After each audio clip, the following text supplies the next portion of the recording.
Oi pessoal, tudo bem com vocês?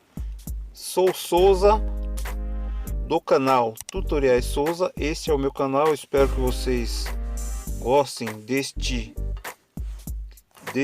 assunto que eu vou estar passando para vocês, que é como desativar os sons das notificações do Facebook.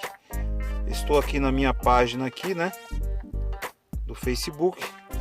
Se vocês quiserem seguir aí também, tem bastante coisa interessante aqui.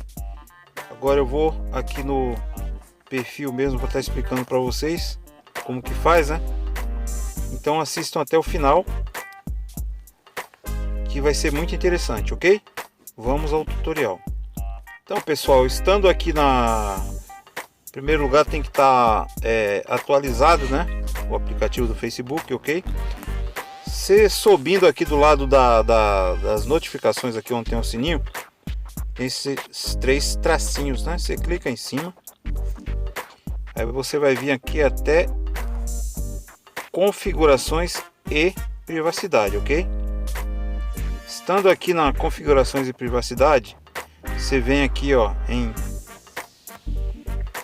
configurações, ok? Aí você desce aqui até configuração, aliás não, configurações de notificação. Clique em cima.